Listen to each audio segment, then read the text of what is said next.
30 years ago, a little more than 30 years ago, it was God who decided to start a new church. 30 సంవత్సరాల క్రితం 30 సంవత్సరాల కంటే పైన దేవుడు ఇక్కడ సంఘం ప్రారంభించబడాలని ఆయన నిర్ణయించుకున్నాడు. And very few of those who are sitting here were there 30 years ago. Very, very few. ఇక్కడ కూర్చున్న వారిలో కొద్ది మంది మాత్రమే 30 సంవత్సరాల క్రితం కూడా ఉన్నవాళ్ళు చాలా చాలా కొద్ది మంది మాత్రమే ఉన్నారు. And then we met in a home for a number of years.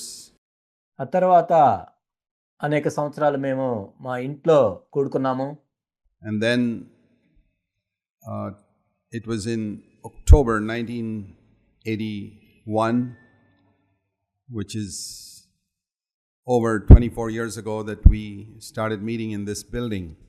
ఆ తర్వాత అక్టోబర్ 1981 సంవత్సరం నుంచి 24 సంవత్సరాల క్రితం ఈ భవనంలో మనం కూడుకోవటం ప్రారంభించాం.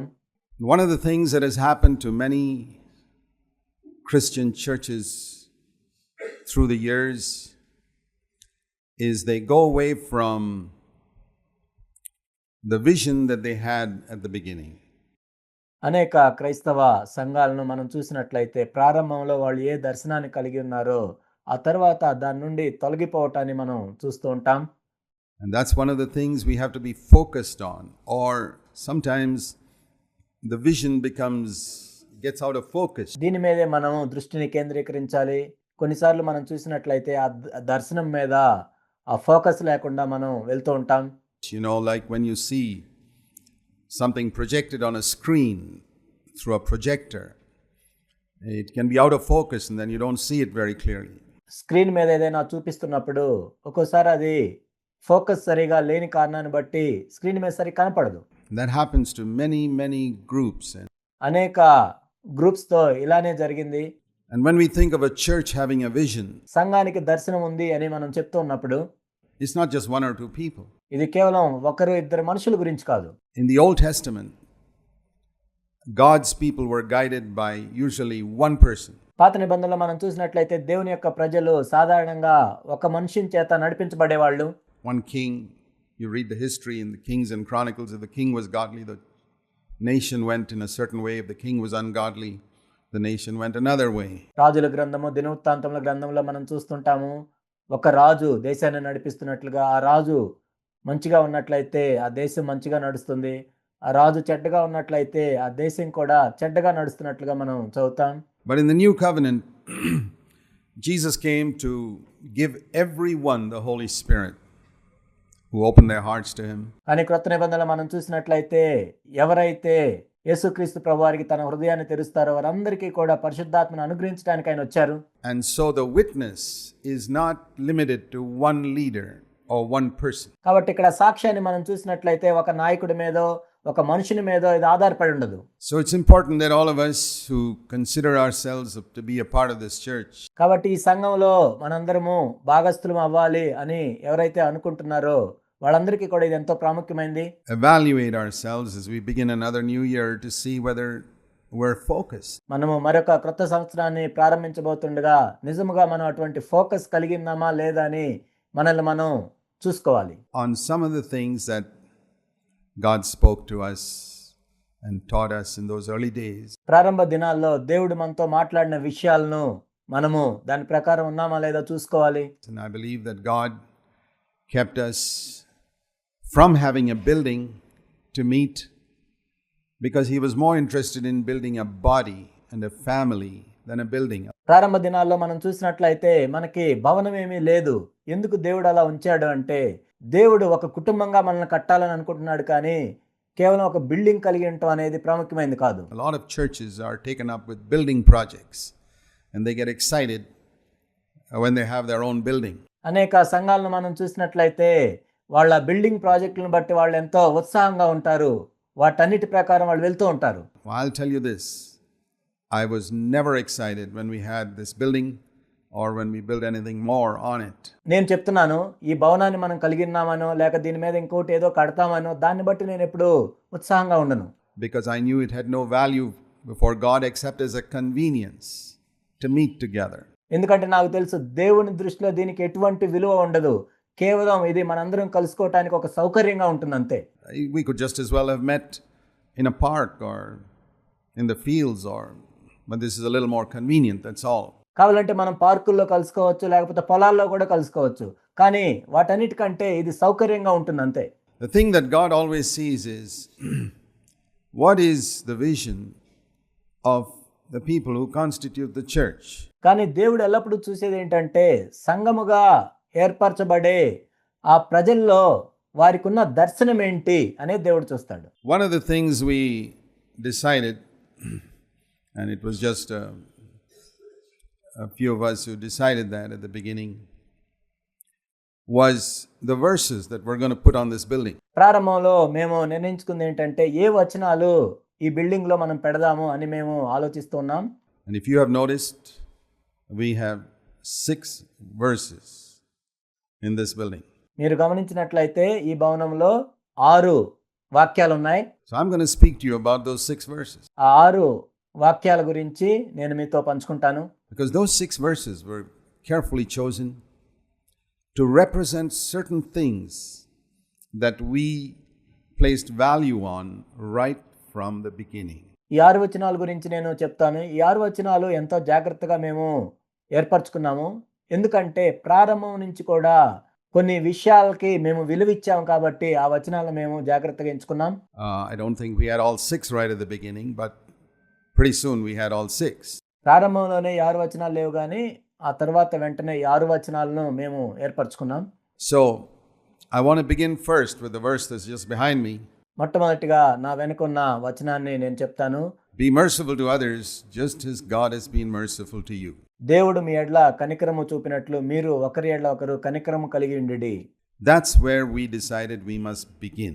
అక్కడే మనము ఆరంభించాలి. Where do we all begin? We must begin with a recognition that God has been fantastically merciful to us. ఎక్కడ మనం ఆరంభించాలి అంటే దేవుడు ఎంతో అద్భుతంగా మన ఎడ్ల కనికరము చూపిస్తూ వస్తున్నాడు అన్న దగ్గర మనం ఆరంభించాలి. And I want to say to all of you, don't ever forget that all your life. నేను మీ అందరికీ చెప్తుంది ఏంటంటే మీ జీవితాంతము కూడా ఈ విషయాన్ని ఎప్పుడు మీరు మర్చిపోవద్దు.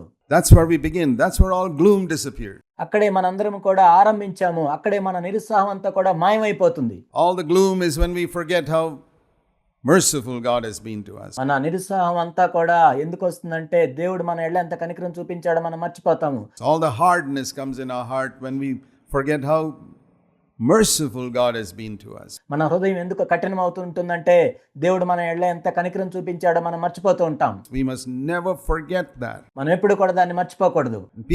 Some people say, have we changed our vision? Well, we haven't. We put that verse up there. చాలా మంది అనేది ఏంటంటే మీ దర్శనాన్ని మీరు మర్చిపోయారా అంటారు. మా దర్శనాన్ని మేమేం మర్చిపోలేదు. ఆ వచనాన్ని అక్కడ పెట్టాము అంటే 24 years ago to emphasize God's mercy. 24 సంవత్సరాల క్రితం ఎందుకు దాన్ని పెట్టామంటే దేవుడు మా ఎడ్ల కనికరం చూపించాడు అని. Now if people haven't focused on that, that's their own fault. కానీ ఎవరైతే దాన్ని ఫోకస్డ్గా చూడలేదో అది వాళ్ళ తప్పది. But that's what we proclaimed. God is merciful. కానీ మేము ప్రచురించింది అదే. దేవుడు కనికరం గలవాడు. He is full of mercy. ఆయన ఎంతో కనికరం కలిగిన వాడు. Like as a father pities his children, so the Lord pities those who fear him. తండ్రి తన కుమారుల మీద జాలి పడినట్లుగా దేవుడు తన యందు భయభక్తులు గలవారి మీద జాలి పడతాడు. As far as the east is from the west, so far he has removed our transgressions from us. తూర్పు నుండి పడమట ఎంత దూరమో మన నుండి మన పాపములు అంత దూరముగా ఆయన తుడిచివేశాడు, విసిరివేశాడు. And right from the beginning we have proclaimed ఆరంభం నుంచి కూడా మనం నొక్కి చెప్పింది ఏంటంటే that if we confess our sins, he is faithful and just to forgive us our sins and to cleanse us from not 99% but all our unrighteousness. మన పాపాలను మనం ఒప్పుకున్న ఎడల ఆయన నీతిమంతుడు నమ్మకమైన వాడు కాబట్టి మన ప్రతి పాపాన్ని కడిగి మనల్ని పవిత్రులుగా చేస్తాడు. 99% పాపములు కాదు, 100%. We have proclaimed from the beginning that if we walk in the light and don't hide anything, ఆరంభం నుంచి కూడా మనము ప్రకటించింది ఏంటంటే మనము ఏది దాచిపెట్టకుండా వెలుగులో నడుస్తూ ఉన్నట్లయితే the blood of Jesus cleanses us from all sin. యేసుక్రీస్తు ప్రభు యొక్క రక్తము ప్రతి పాపం నుండి కూడా మనల్ని కడిగి వేస్తుంది. His mercy His mercy endures forever. ఆయన కనికరం ఎప్పుడు నిలిచి ఉంటుంది. His mercy is from everlasting to everlasting unto those who fear him. తన యందు భయభక్తులు కల వారి పట్ల ఆయన కనికరము ఎన్నటెన్నటికి నిలిచి ఉంటుంది. So that's something that we must never forget. దాన్ని ఎన్నటెన్నటికి మనం మర్చిపోకూడదు. I just want you to focus on that, because that's the first characteristic of God that you need to encounter. And I'll tell you something. మీరు దాని నుండి దృష్టిని కోల్పోకూడదు. దేవుని యొక్క గుణ లక్షణాల్లో మొట్టమొదటి లక్షణం అది. దాని నుండి మనం తొలగిపోకూడదు. After being a Christian for 47 years, that you need to encounter it till your dying day. నేను 47 సంవత్సరాలుగా క్రైస్తవునిగా ఉంటున్నాను. నీవు చనిపోయే వరకు కూడా దేవుడు కనికరం గలవాడు అన్నదాంతోనే దేవుని దగ్గర మనం వెళ్ళాలి. There's not a single one of us who can say that we have gone beyond the place where we need God's mercy. I certainly haven't come there. నాకు ఇంకా దేవుని కనికరం అవసరం లేదు అన్న స్థానానికి ఎవరు కూడా వెళ్ళలేరు. ఖచ్చితంగా నేనైతే ఇంకా అక్కడికి వెళ్ళలేదు. I need that till the day I leave this earth. God's mercy. నేను ఈ భూమిని విడిచిపెట్టే దినం వరకు కూడా దేవుని యొక్క కనికరం నాకు ఎంతో అవసరం. Because as we get closer and closer to God and grow in the Christian life, we discover areas in our life. మనము మన క్రైస్తవ జీవితంలో ఎదుగుతూ దేవునికి దగ్గరగా వెళ్ళే కొలది కూడా మన జీవితంలో ఇంకా అనేక విషయాలను మనం కనుక్కుంటూ ఉంటాం. Which we never even thought were sin 1 year ago. ఒక సంవత్సరం క్రితం చూసినట్లయితే అది పాపం అని కూడా మనకు తెలియదు. I hope that's happening to you. మీరందరూ కూడా ఆ విధంగా తెలుసుకుంటున్నారని నేను అనుకుంటున్నాను. If it's not happening, you're not growing. ఒకవేళ అలా జరగట్లేదు అంటే మీరు ఎదగట్లేదు. It's like if I were to ask any little child here in school, ఇక్కడ ఎవరైనా ఒక చిన్న బిడ్డను నేను ఈ విధంగా అడిగినట్లయితే, did you learn something in school this year that you didn't know last year? గత సంవత్సరంలో నువ్వు నేర్చుకుంది మీ పాఠశాలలో ఈ సంవత్సరం ఏమైనా నేర్చుకున్నావా అని అడిగినట్లయితే, Every child will say yes. ప్రతి బిడ్డ కూడా నేను నేర్చుకున్నాననే చెప్తారు. I learned something in school this year which I didn't know last year. పాఠశాలలో గత సంవత్సరంలో నేను నేర్చుకోలేంది ఈ సంవత్సరం నేను కొత్త విషయాన్ని నేర్చుకున్నానని చెప్తారు వాళ్ళు. Is there a child who will say no unless he's failed? ఎవరైనా ఒక చిన్న బిడ్డ ఉండి నేను నేర్చుకోలేదని చెప్తారా ఒకవేళ ఫెయిల్ అయితే తప్ప? So if you say you never discovered something, some area of corruption in your life, నీ జీవితంలో ఏ విషయంలో అయినా నీ చెడిపోయిన స్వభావాన్ని నువ్వు ఏదైనా కొత్తగా తెలుసుకోలేనట్లయితే, in the last 1 year, I'd say you're still sitting in the same class. గత సంవత్సరంలో తెలుసుకోలేనట్లయితే నీవు ఇంకా అదే తరగతిలో కూర్చొని ఉన్నావు. And if you say you haven't discovered anything new in your life, corruption and sin, which is contrary to the will of God, which is unlike Jesus Christ's nature, in the last 2 years, గత 2 సంవత్సరాల నుంచి కూడా నీ స్వభావంలో ఉన్న చెడిపోయిన తనాన్ని, దేవుని చిత్తానికి విరోధంగా ఉన్న వాటిని నువ్వు తెలుసుకోలేనట్లయితే, then I would say you're sitting in the same class for 2 years. ఈ 2 సంవత్సరాల నుంచి కూడా నువ్వు అదే తరగతిలో కూర్చున్నావని నేను చెప్తాను. So we need God's mercy constantly. కాబట్టి దేవుని యొక్క కనికరం మనకు ఎల్లప్పుడూ అవసరం. We're not learning the same lessons. We don't have our children sitting in kindergarten forever, but they're learning something new every year. మనం అవే పాఠాలు మరలా నేర్చుకోవట్లేదు. మన పిల్లలు ఎల్కేజీలోనే ఎప్పుడూ ఉండాలని మనం కోరుకోము. వాళ్ళు కొత్త పాఠాలు నేర్చుకుంటూ ఉంటారు ప్రతి సంవత్సరం. And the Christian life is an education where we learn something about God and His purity and His standards of holiness. క్రైస్తవ జీవితం కూడా ఒక చదువు లాంటిదే. దేవుని గురించి, దేవుని యొక్క పరిశుద్ధత గురించి మనం తెలుసుకుంటూ ఉంటాం. And we discover things in our own life which are unlike Christ every year. దేవుని యొక్క పరిశుద్ధ ప్రమాణాల గురించి, క్రీస్తు స్వారూప్యంలో లేని మన జీవితంలో ఉన్న విషయాల గురించి ప్రతి సంవత్సరం కూడా మనం నూతనంగా నేర్చుకుంటూ ఉంటాం. And I'll tell you another thing. నేను ఇంకోటి కూడా మీకు చెప్తాను. The more zealous and the more wholehearted you are to walk with God, నీవు పూర్ణ హృదయముతో ఎంత ఆసక్తి కలిగి ఉండి దేవునితో నడవాలనుకుంటావో, you will discover new things more frequently than every year. You can get a promotion every month. నీవు ప్రతి సంవత్సరం ఇంకా ప్రతి నెల కూడా నీకు ప్రమోషన్ వస్తుంది. నీవు ఇంకా ఎక్కువగా కనుక్కుంటావు అలా ఉంటే. It's different from school. In school they don't get a promotion every month. But in the Christian life you can. స్కూల్లో అయితే ప్రతి నెల ప్రమోషన్ ఇవ్వరు, కానీ క్రైస్తవ జీవితంలో నీవు ఆ విధంగా ప్రమోషన్ పొందొచ్చు. And if you're as wholehearted as Paul, నీవు పౌలు వలె, పౌలు ఎంత పూర్ణ హృదయంతో ఉన్నాడో నీవు అలా ఉంటే, you can come to the place like he said in 2 Corinthians 4:16. 2 కొరింథీ 4:16లో పౌలు చెప్పినట్లుగా నీవు కూడా ఆ స్థానానికి రావచ్చు. I get renewed every day. ప్రతి దినము నేను నూతన పరచబడుచున్నాను. Imagine getting a promotion every day. You can get there But that's not easy. మీరు ఊహించండి, ప్రతిరోజు ఒక ప్రమోషన్ రావటం. మీరు కూడా అక్కడికి రావచ్చు, కానీ అది అంత సులభమేం కాదు. That's for wholehearted, radical Christians like Paul. అది ఎవరికంటే ఎంతో ఆసక్తితో, తీవ్రంగా, పూర్ణ హృదయంతో పౌలు వలె వెంబడిస్తున్న వాళ్ళకది. We can be there. He was a human being, but who was so radically, who repented so radically from sin.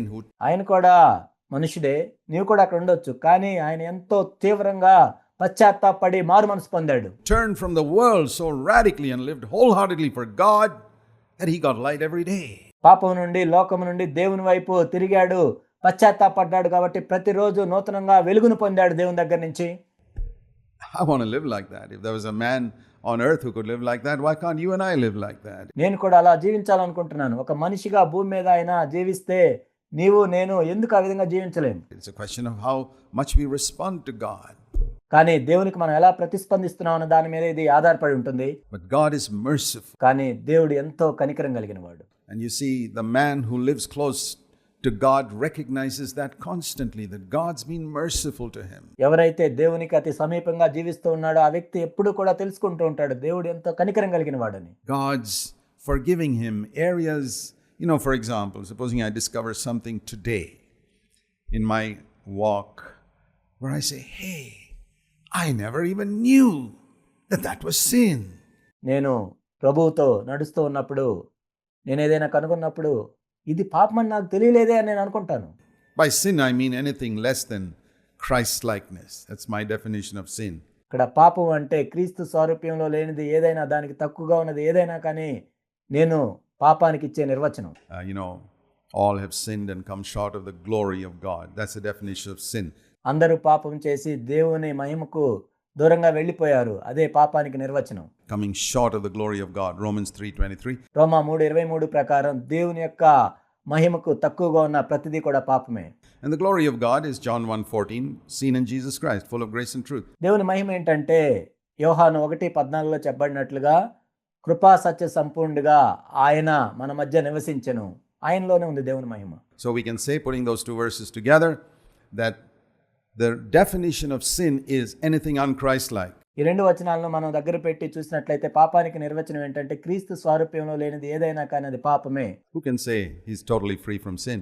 We deceive ourselves. కాబట్టి ఎవరు చెప్పగలరు నేను పాపం లేకుండా ఉన్నానని? ఆ విధంగా చెప్పినట్లయితే మనల్ని మనం మోసం చేసుకుంటాం. So if I discover something today in my life which is un-Christ-like, which I never knew all my life in 66 years. క్రీస్తు స్వరూప్యంలో లేనిది నేను ఈ రోజు ఏదైనా కనుగొన్నట్లయితే 26 సంవత్సరాలు కూడా నేను చూడండి. What should it bring in me? It should bring in me a fantastic morning. Say, Lord, I was dishonoring you for 66 years. నాలోనికి ఇది ఏమి తీసుకొని రావాలి? ఇది ఎంతో దుఃఖాన్ని తీసుకొని రావాలి. ప్రభువా, 66 సంవత్సరాల నుంచి నీ నామాన్ని నేను అవమానపరుస్తున్నానా? In this area, and I didn't even know it. ఈ విషయంలో మీ నామానికి అవమానాన్ని తీసుకొస్తున్నాను, అయినా నాకు ఇంకా తెలియలేదు. I'll tell you one thing. That'll make me a little more merciful. నేను ఇంకో విషయం చెప్తాను. అది నన్ను ఏం చేస్తుందంటే నేను ఇంకా ఎక్కువ కనికరం కలిగి ఉండేవాళ్ళలాగా నన్ను చేస్తుంది. To other people, when I see them dishonoring God in some area, I say maybe they don't have light. వేరే వాళ్ళు కూడా ఏదో ఒక విషయంలో దేవుని నామానికి అవమానం తీసుకొస్తున్నప్పుడు బహుశా ఆ విషయంలో వాళ్ళకి వెలుగు లేదేమో అని నాకు అర్థమవుతుంది. Maybe they don't have light. I mean, if I didn't have light on some area for 66 years. 66 సంవత్సరాల నుంచి ఒక విషయంలో నాకు వెలుగు లేనప్పుడు బహుశా వాళ్ళకు కూడా ఆ విషయంలో వెలుగు లేదేమో. Isn't it possible that some other fellow doesn't have light in some other area? He's probably in the kindergarten. Even if I'm in the 7th standard, he's in the kindergarten. నేను 7వ తరగతిలో ఉన్న ఒక వ్యక్తికి ఒక విషయంలో వెలుగు లేదంటే బహుశా ఆ వ్యక్తి ఇంకా ఎల్కేజీలో ఉండొచ్చు. And in a good school, I'll tell you something else. Even though they don't get a promotion every year, they'll learn every day. కానీ ఒక మంచి పాఠశాల ఎలా ఉంటుందంటే ప్రతిరోజు వాళ్ళకి ప్రమోషన్ రాకపోయినా కానీ they learn something new every day. కానీ ప్రతిరోజు ఏదో కొత్త విషయాన్ని అయితే నేర్చుకుంటారు వాళ్ళు. Yeah, go and ask any student. Did you learn something in school today which you didn't know yesterday? If it's a good school, the answer is yes. కాబట్టి మీరు వెళ్ళి ఏ విద్యార్థిని అడిగినా నిన్న మీకు తెలియని విషయాన్ని ఈ రోజు ఏదైనా కొత్తగా తెలుసుకున్నారా అని అడిగినట్లయితే అది మంచి పాఠశాల అయితే ఆ విద్యార్థి అవుననే చెప్తాడు. That's how it should be in our Christian life. Is God less faithful than a school? మన క్రైస్తవ జీవితంలో కూడా అలానే ఉంటుంది. దేవుడు ఆ పాఠశాల కంటే కూడా నమ్మదగిన వాడిగా ఉండడా? Is there less to be learned in the Christian life than in education in a school? ఒక పాఠశాలలో ఉన్న చదువు కంటే కూడా క్రైస్తవ జీవితంలో నేర్చుకోవటం అనేది తక్కువగా ఉంటుందా? You believe that? మీరు నమ్ముతున్నారా దాన్ని? Why is it that we are so sluggish? We have not appreciated God's mercy. ఎందుకు మరి మనం ఇంకా సోమరులుగా ఉన్నాం, మందంగా ఉన్నాం? దేవుని యొక్క కనికరాన్ని మనము తెలుసుకోవట్లేదు. You know, I'll tell you one thing. That God is a great rewarder of those who are thankful for whatever He does for them. దేవుడు చేసిన దాన్ని బట్టి ఎవరైతే కృతజ్ఞత కలిగి ఉంటారో వారికి దేవుడు బహుమానాన్ని ఇస్తాడు. If we are not thankful for God, what God has done, we don't get much more from Him. దేవుడు ఇప్పటికే చేసిన దాన్ని బట్టి మనం కృతజ్ఞత కలిగి లేనట్లయితే ఇంకెక్కువగా దేవుడు ఏమీ చేయలేడు. But if we are deeply thankful for the light He gives us, for His mercy towards us, దేవుడు మనకిచ్చిన వెలుగును బట్టి, దేవుడు మన ఏళ్ల చూపిన కనికరాన్ని బట్టి మనము ఎంతో లోతుగా కృతజ్ఞత కలిగి ఉన్నట్లయితే, for the earthly blessings He gives us in for health, for everything, భూ సంబంధమైన ఆశీర్వాదాలను బట్టి, ఆరోగ్యాన్ని బట్టి, ప్రతి దాన్ని బట్టి God rewards such people with something more. ఎవరైతే కృతజ్ఞత కలిగి ఉంటారో వారికి దేవుడు ఇంకా ఎక్కువగా బహుమానాన్ని ఇస్తాడు. You remember the one leper? 10 lepers came to Jesus for healing. మనం చూసినట్లయితే 10 మంది కుష్ఠరోగులు స్వస్థపరచబడినప్పుడు a lot of people shout and cry out in prayer for some need to be met. చాలా మంది అవసరంలో ఉన్నప్పుడు ప్రార్థన చేస్తారు, వాళ్ళ అవసరం కోసం అరుస్తూ ఉంటారు. 10 of them came to Jesus like that, lepers, and they were all cleansed. ఆ విధంగా 10 మంది కూడా వాళ్ళ అవసరంలో ఉన్నప్పుడు ప్రభు దగ్గరికి వచ్చారు. ఆ 10 మంది కూడా శుద్ధి చేయబడ్డారు. But one man decided, hey, I'll raise my voice when I was in need. Why not raise my voice when the Lord has answered my prayer? కానీ ఒక్క వ్యక్తి ఏమనుకున్నాడంటే, నా అవసరంలో ఉన్నప్పుడు నేను గొంతెత్తి అడిగాను కదా, మరి నా అవసరం తీర్చబడ్డాక కూడా కృతజ్ఞతతో ఎందుకు నేను గొంతెత్తి చెప్పకూడదు అని అనుకున్నాడు. Only one man thought of that. ఒక్క వ్యక్తి మాత్రమే అలా అనుకున్నాడు. And he came back and in a loud voice, he wasn't softly, he didn't whisper in Jesus' ear, thank you Lord. ఆ తర్వాత ఆయన గొంతెత్తి చెప్తూ ఉన్నాడు. ఏదో చెవు దగ్గరికి వచ్చి ప్రభువా నీకు వందనాలని చిన్నగా ఏమీ చెప్పట్లేదు. The same loud voice with which he cried out, Lord heal me, with the same loud voice he cried out so that everybody could hear. ప్రభువా నన్ను స్వస్థపరచమని ఎలుగెత్తి ఏ విధంగా గొంతెత్తి ఆయన అడిగాడు, అదే విధంగా స్వస్థపరచబడిన తర్వాత కూడా కృతజ్ఞత కూడా అదే గొంతెత్తి అదే విధంగా ఆయన చెప్తూ ఉన్నాడు. Thank you Lord for healing me. ప్రభువా నన్ను స్వస్థపరిచినందుకు వందనాలు. And the Lord said, weren't there 10 who were healed? Where are the other 9? ఏంటి 10 మంది కదా స్వస్థపరచబడింది, మిగిలిన 9 మంది ఎక్కడా? And that fellow said, your faith has saved you. He got salvation. ఆ వ్యక్తితో ప్రభు చెప్పింది ఏంటంటే, నీ విశ్వాసమే నిన్ను రక్షించింది. ఆ వ్యక్తి రక్షించబడ్డాడు. అప్పుడు In addition to healing, what did the others get? Healing. స్వస్థతతో పాటు రక్షణ కూడా ఆయనకు లభించింది. మిగిలిన వాళ్ళకి ఏం లభించింది? కేవలం స్వస్థత మాత్రమే. 10 people got healed, 9 of them went to hell after they got healed. 10 మంది స్వస్థపరచబడ్డారు. ఆ స్వస్థపరచబడిన తర్వాత కూడా 9 మంది నరకానికి వెళ్ళారు. One of them went to heaven. కానీ ఒక్కరు మాత్రమే పరలోకానికి వెళ్ళారు. You know why? Because he was thankful. Do you know what you're missing? ఎందుకో తెలుసా? అతడు ధన్యవాదాలు తెలియజేస్తున్నాడు. మీరేం కోల్పోతున్నారు తెలుసా? Even if you're a selfish person, I'd say learn to thank God. If you want to get something. నీవెంతో స్వార్థపరుడైన వ్యక్తివైనా నేను చెప్పేది ఏంటంటే, దేవునికి కృతజ్ఞతలు చెల్లించు. నీవేమైనా దేవుని దగ్గర నుంచి పొందాలంటే.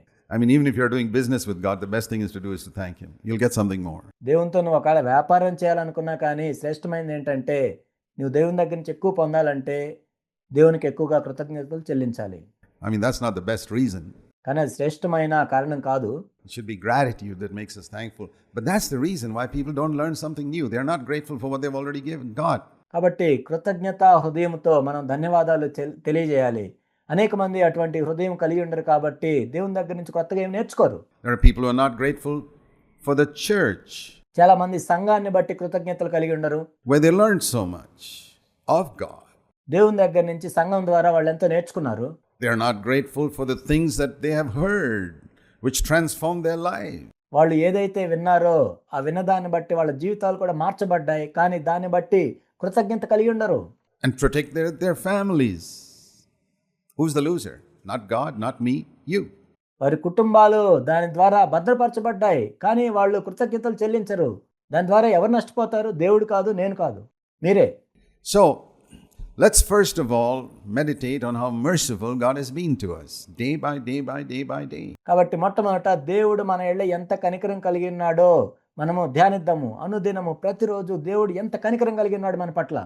To teach us to be merciful to other people. The Bible says His mercies, Lamentations 3, I think it's verse 23, His mercies are new every morning. ఆ విధంగా దేవుని యొక్క కనికరాన్ని మనం తెలుసుకొని ఇతరుల ఎళ్ళ కూడా కనికరం చూపించడానికి విలాప వాక్యములు 3వ అధ్యాయం 23వ వచనములో ఆయన వాత్సల్యత అనుదినము నూతనముగా మనకి ఇవ్వబడుతుంది. That means something new. It's like in school, we learn something new every day. పాఠశాలలో ప్రతిరోజు ఒక క్రొత్తది నేర్చుకున్నట్లుగా His mercy, something new about His mercy every morning. How does that happen? ఆయన కనికరం వాత్సల్యత అనుదినము ప్రతిరోజు కూడా క్రొత్తగా మనకి లభిస్తుంది. ఎలా? Because I get light on some other area in my life where I need God's mercy and forgiveness. ఎందుకంటే నా జీవితంలో కొన్ని విషయాల్లో క్రొత్తగా నేను చూస్తున్నాను కాబట్టి ఆ విషయంలో దేవుని యొక్క కనికరం నాకు కావాలి కాబట్టి తద్వారా నాకు క్షమాపణ కావాలి కాబట్టి. There was only one man who walked this earth. Only one man who never needed mercy. That was Jesus Christ. ఈ భూమి మీద నడిచిన వ్యక్తుల్లో కేవలం ఒకే ఒక వ్యక్తికి దేవుని యొక్క క్షమాపణ అవసరం లేదు. ఆయన యేసుక్రీస్తు ప్రభువారు. Because he was pure from day one. He never sinned. There was no sin in him in any area.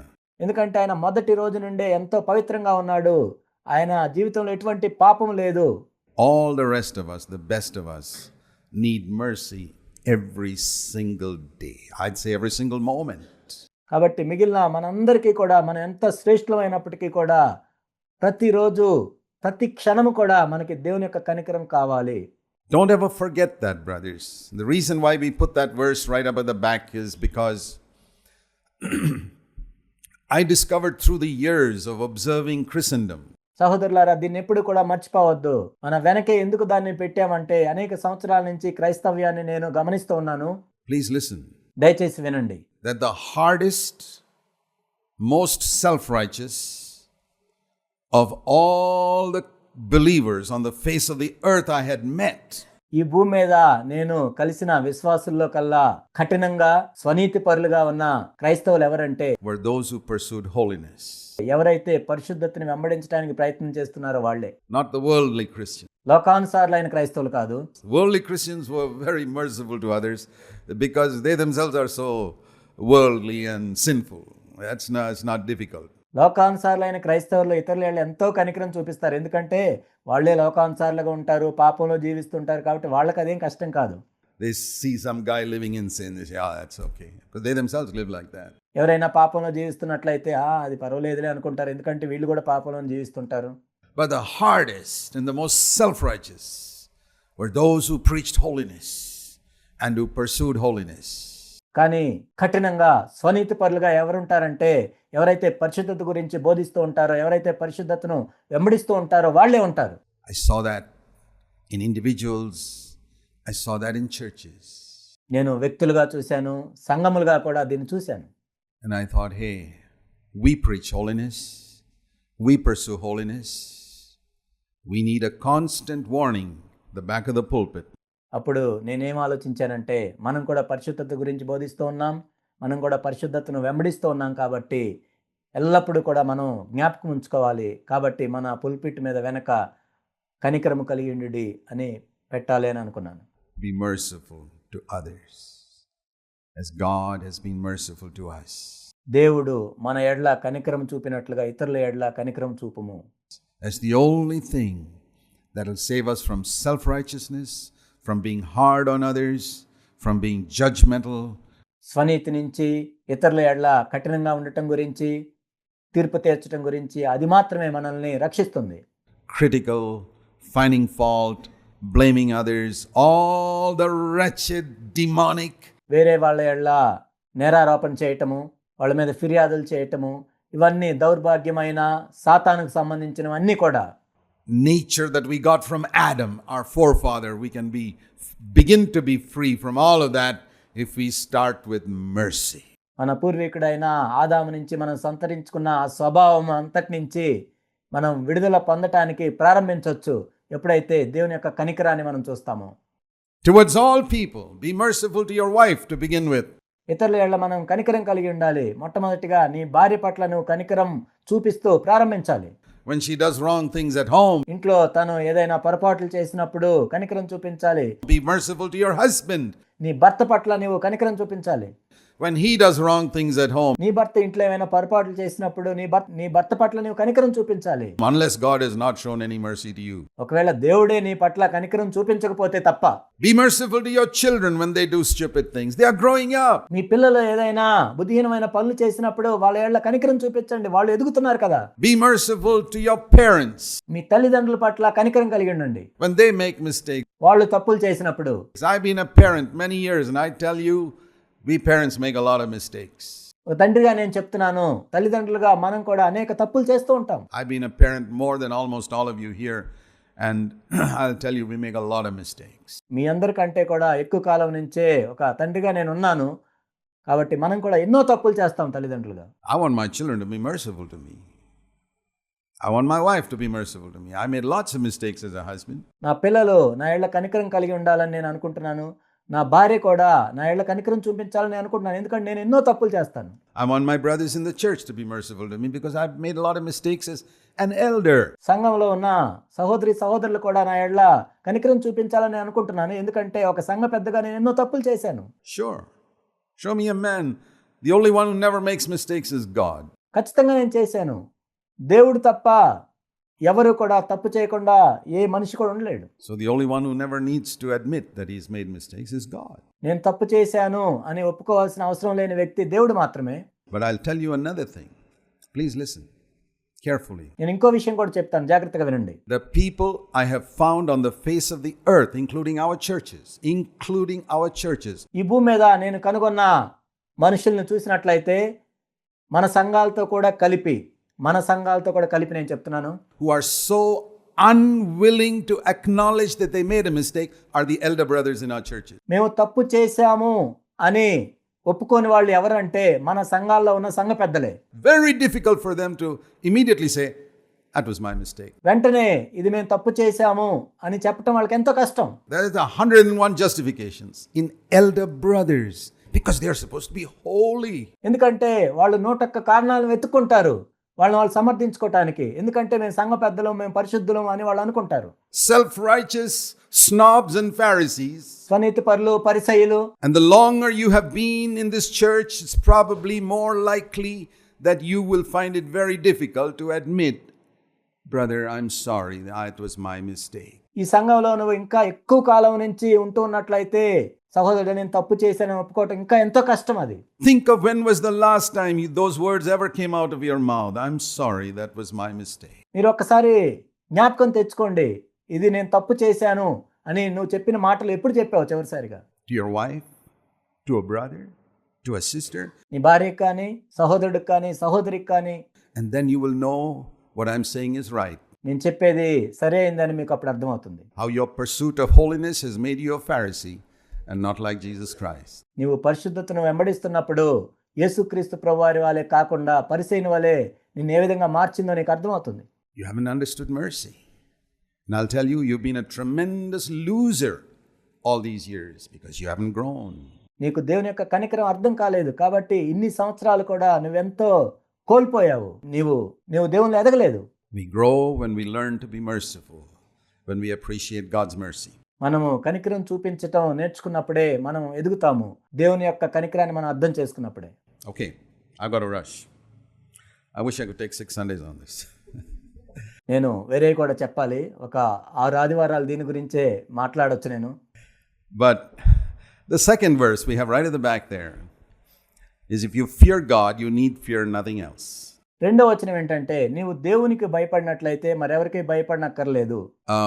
Fear is one of the great weapons of Satan. భయము అనేది సాతాను ఉపయోగించే గొప్ప ఆయుధం. All over the world he controls people with fear. ఈ లోకమంతటిని కూడా భయము చేతే సాతాను తన ఆధీనంలో పెట్టుకుంటూ ఉంటాడు. Fear. What's going to happen in the future? భయం, భవిష్యత్తులో ఏం జరుగుతుందో. What's going to happen next week? వచ్చే వారం ఏం జరగబోతుందో. What's going to happen in your family? నీ కుటుంబంలో ఏం జరగబోతుందో. Is that pain cancer? నాకు వచ్చిన నొప్పి క్యాన్సరేనా? All types of fears. అన్ని రకాల భయాలు. What's going to happen to your children? మన పిల్లలకి ఏం జరగబోతుందో. I love that song. నాకు ఈ పాట చాలా ఇష్టము. You know, which we sing about. మనము ఈ విధంగా దాన్ని పాడతాము. They called his name Jesus. How sweet to look at a little child. ఆయన పేరు యేసు అని పిలిచారు. ఆ చిన్న బిడ్డ ముఖం చూడటము ఎంత సంతోషకరంగా ఉంటుందో కదా. And the joy and hope that he brings, and to know that as this little baby faces an uncertain future. ఈ చిన్న బిడ్డ ఏమీ తెలియని భవిష్యత్తుని ఎదుర్కోవాలి అని చూసినప్పుడు అది ఎంత ఆనందము, నిరీక్షణ తీసుకొస్తుందో కదా. Some of us get older, we die and move on, and our children have to live in this world which is so unsafe. మనలో కొంతమంది పెద్దవాళ్ళమయ్యి చనిపోయి వెళ్తాం, కానీ మన పిల్లలు ఈ లోకంలో బ్రతకాలి. ఇది ఎంతో భద్రత లేని ప్రదేశము. And we can commit our children to Jesus because he lives. మన పిల్లల్ని యేసుక్రీస్తు ప్రభువుకి మనం అర్పించవచ్చు, ఎందుకంటే ఆయన జీవించుతున్నాడు. We have hope for the future. భవిష్యత్తును గురించిన నిరీక్షణ మనం కలిగి ఉండొచ్చు. You don't have a fear. Fear is something that we all need to be delivered from, but we don't take it so seriously. మనం భయపడాల్సిన అవసరం లేదు. భయం అనే దాని నుండి మనందరము కూడా విడుదల పొందాలి, కానీ మనం దాన్ని తీవ్రంగా తీసుకోవట్లేదు. Jesus said, "Fear not," as much as he said, "Sin not." Do you know that? పాపము చేయొద్దు అని చెప్పినంతగా యేసుక్రీస్తు ప్రభువారు భయపడొద్దు అని కూడా చెప్పారు. మీకు తెలుసా అది? In fact, I think he said it even more frequently because we all recognize that we should not sin. ముఖ్యంగా దానికంటే కూడా ఇంకా తరచుగా భయం గురించి ఆయన చెప్పారు, ఎందుకంటే మనందరం పాపం చేయొద్దు అనేది మనకు తెలుసు. He told the woman caught in adultery, "Don't sin again." John chapter 8. యోహాను సువార్త 8వ అధ్యాయంలో వ్యభిచారంలో పట్టబడిన స్త్రీ గురించి యేసుక్రీస్తు ప్రభువారు చెప్పారు, ఇక పాపం చేయకుము అని. He told the man who was lame for 38 years in John chapter 5, "Don't sin again, otherwise you'll get a worse sickness than the one you got." యోహాను సువార్త 5వ అధ్యాయం 38 సంవత్సరాల నుంచి ఆ దేవాలయం కుంటివాడితో ఆయన చెప్పారు, ఇక పాపం చేయొద్దు, ఎందుకంటే దీనికంటే ఇంకా భయంకరమైనది నీకు జరుగుతుంది అని. Showing that sometimes sickness can be caused by sin, not always, but sometimes. కొన్నిసార్లు రోగం అనేది పాపం నుంచి కూడా కలుగుతుంది, అన్నిసార్లు కాదు. He said to people, "Don't sin, don't sin." But how many times he told his disciples? ఆయన ప్రజలతో చాలా మందితో పాపం చేయొద్దు అని చెప్పారు. అయితే తన శిష్యులతో ప్రభు ఎన్నిసార్లు ఈ విధంగా చెప్పారు? Don't be afraid. భయపడొద్దు అని. I don't see him telling his disciples, "Don't sin," because they knew that already. తన శిష్యులతో పాపం చేయొద్దు అని ప్రభు చెప్పలేదు, ఎందుకంటే వాళ్ళకి అప్పటికే తెలుసు అది. Do I have to tell you, brothers and sisters, don't sin? నా ప్రియ సహోదరి సహోదరులారా, మీరు పాపం చేయొద్దు అని నేను చెప్పాలా మీకు? How many of you need the exhortation today saying, "Don't sin"? మీరు పాపం చేయొద్దు అనే హెచ్చరిక ఈరోజు మీలో ఎంతమందికి కావాలి? I hope not. You already know that. మీకు అవసరం లేదని నేను అనుకుంటున్నాను. మీకు ఇప్పటికే తెలుసు ఆ విషయం. But I tell you, most of us sitting here, if not all of us, need an exhortation which says, "Don't be afraid." కానీ ఇక్కడ కూర్చున్న వారిలో మనందరికీ కాకపోయినా చాలా మందికి కావాల్సిన హెచ్చరిక ఏంటంటే భయపడొద్దు. God cares for you. దేవుడు నిన్ను గురించి పట్టించుకుంటున్నాడు. And if you want to live on this earth without any fear at all, ఏ భయం లేకుండా నువ్వు ఈ భూమి మీద జీవించాలనుకుంటే, that's Isaiah chapter 8, where it says in the Living Bible, "If you fear God, you need fear nothing else." యెషయా గ్రంథం 8వ అధ్యాయంలో లివింగ్ బైబిల్ తర్జుమాలో ఉంటుంది, నీవు దేవునికి భయపడినట్లయితే మరెవరికి భయపడనక్కర్లేదు. This verse, by the way, everything is in scripture. This verse is Luke, the one I quoted first is Luke chapter 6 and verse 36. "Be merciful just as your Father is merciful to you." ఇవన్నీ కూడా బైబిల్లో ఉన్నవే. నేను మొట్టమొదటి చెప్పిన వచనం కూడా లూకాసు వార్త 6వ అధ్యాయం 36వ వచనము, మీ తండ్రి కనికరము గలవాడైనట్టు మీరు కనికరము గలవారైండుడి. And the other is the verse on fear is from Isaiah chapter 8 verse 11 to 13 in the Living Bible. ఇక్కడ భయం గురించి అయితే యెషయా గ్రంథము 8వ అధ్యాయం 11 నుండి 13 వచనాల్లో లివింగ్ బైబిల్ తర్జుమాలో ఉంటుంది. If you fear God, you need fear nothing else. నీవు దేవునికి భయపడినట్లయితే మరెవరికి భయపడాల్సిన అవసరం లేదు. You need not be afraid of human beings who threaten you. You need not be afraid of sicknesses that you think you might get. You need not be afraid of what problems your children may face in the future. నీవు ఏ మనుషులకి భయపడాల్సిన అవసరం లేదు, ఏ రోగముల గురించి భయపడాల్సిన అవసరం లేదు, మీ పిల్లల భవిష్యత్తు గురించి భయపడాల్సిన అవసరం లేదు. You need not be afraid of financial problems. You need not be afraid that you'll be left alone. ఆర్థిక సమస్యల గురించి భయపడాల్సిన అవసరం లేదు, నీవు ఒక్కడవే మిగిలిపోతావేమో అని భయపడాల్సిన అవసరం లేదు. and God won't care for you. No, you need not be afraid of anything. ఒకవేళ దేవుడు నన్ను పట్టించుకోడేమో అని భయపడాల్సిన అవసరం లేదు. మరి దేని గురించి కూడా భయపడాల్సిన అవసరం లేదు. If you fear God, if you reverence God, and there are two types of fear of God. నీవు దేవునికి భయపడినట్లయితే, దేవుని యందు భయభక్తులు కలిగి ఉన్నట్లయితే, ఇక్కడ భయం అనేది రెండు రకాలుగా ఉంటుంది.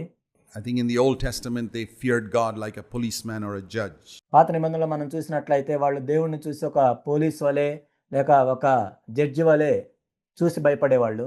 But the word is reverence. కానీ ఇక్కడ రెవరెన్స్ అంటే గౌరవము, భయభక్తి. And in the New Testament also we are to reverence God. In fact, it says we are to perfect holiness. క్రొత్త నిబంధనలో కూడా మనం దేవుని యందు భయభక్తులు కలిగి ఉండాలని చెప్పబడింది. దేవుని యందు భయభక్తులు కలిగి మన పరిశుద్ధతను సంపూర్ణం చేసుకోవాలని ఉంది. 2 Corinthians 7 verse 1, in the fear of God. 2 కొరింథీ 7:1 Hebrews chapter 12, the last verse says, let us offer to God a service with reverence and awe and respect. హెబ్రీయులకు రాసిన పత్రిక 12 చివరి వచనంలో ఆ కృప కలిగి వినయ భయభక్తులతో దేవునికి ప్రీతికరమైన సేవ చేయదుమనుంది. But the same Hebrews 12 says, it is the reverence we give to a father.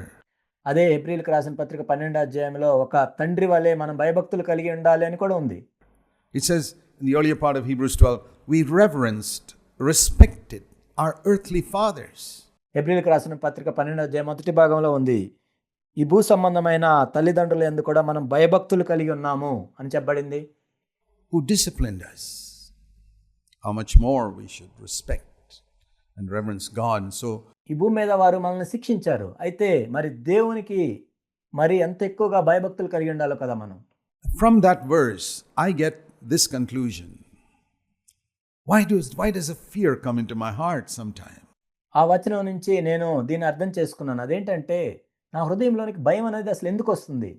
The answer is because I don't reverence and respect God enough.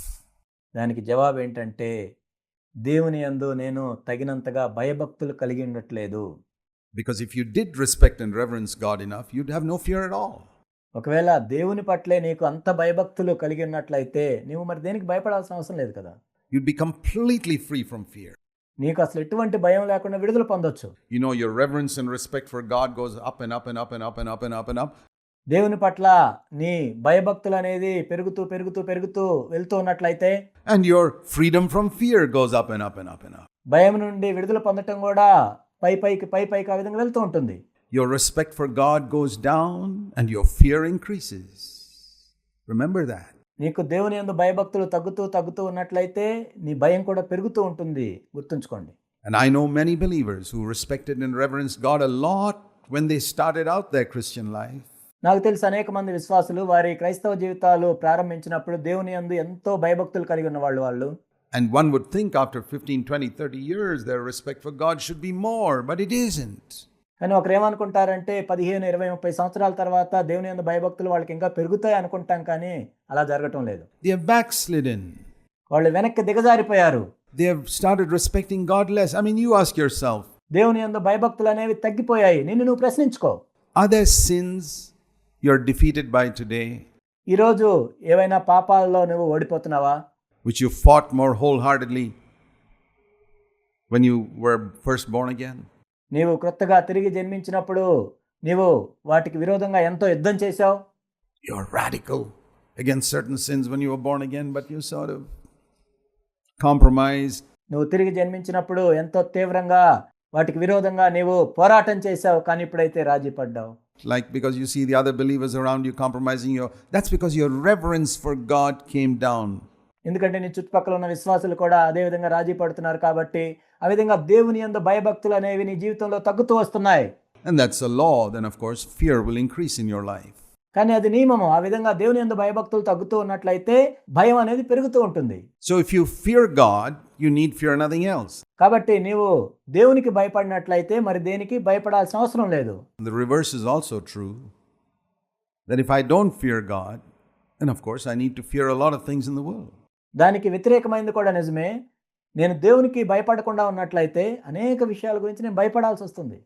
God's care for me is perfect. I thank God for the revelation I got years ago in my life. కాబట్టి దేవుడు ఎంతో పరిపూర్ణంగా మనల్ని చూసుకుంటాడు. అనేక సంవత్సరాల క్రితం దీని పట్ల దేవుడు నాకు ప్రత్యక్షతనిచ్చాడు. అందుని బట్టి దేవునికి వందనాలు తెలియజేస్తున్నాను. That Jesus was my elder brother and I was a younger brother of Jesus according to Romans 8:29. రోమా 8:29 ప్రకారం యేసుక్రీస్తు ప్రభువారు నాకు జ్యేష్ఠ సహోదరుడిగా ఉన్నాడు. నేను యేసుక్రీస్తు ప్రభువారికి చిన్న సహోదరుడిగా ఉన్నాను. And then I read in a lot of other verses where Jesus said that God was better than all earthly fathers. అనేక వచనాలు నేను చదివాను. యేసుక్రీస్తు ప్రభువారు ఏం చెప్పారంటే అనేక భూ సంబంధమైన తల్లిదండ్రులందరికంటే కూడా పరలోకపు తండ్రి ఎంతో శ్రేష్టమైన వాడు. And then I thought, well, I'm a father. Did I treat my younger sons any different from my elder son? నేను ఒక తండ్రినే. నా చిన్న కుమారుడి కంటే నా పెద్ద కుమారుడికి నేను ఎక్కువ ఆధిక్యతలు ఇస్తున్నానా? Did I give privileges to my elder son which I didn't give to my younger son? As far as I can remember, no. నాకు గుర్తున్నంత వరకు కూడా నా చిన్న కుమారుడికి ఇవ్వంది నేను నా పెద్ద కుమారుడికి కూడా ఇవ్వలేదు. I was totally fair to all my sons. నా పిల్లలందరి పట్ల నేను ఎంతో న్యాయంగా నడుచుకున్నాను. Is God better than me? He is. దేవుడు నాకంటే శ్రేష్టమైన వాడా? అవును, ఆయన ఎంతో శ్రేష్టమైన వాడు. And if Jesus is his eldest brother, is my eldest brother and his firstborn son, యేసుక్రీస్తు ప్రభువారు నాకు జ్యేష్ఠ సహోదరుడైనప్పుడు, దేవునికి మొదటి కుమారుడైనప్పుడు, then like the Bible says, then everything he did for Jesus, he'll do for me.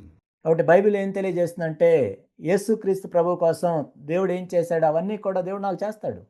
That was a fantastic revelation. ఇది ఎంత అద్భుతమైన ప్రత్యక్షత. And as he cared for Jesus, he will care for me. ఆయన యేసుని చూసుకున్నట్లుగా నన్ను కూడా చూసుకుంటాడు. That's why Jesus lived his earthly life without any fear.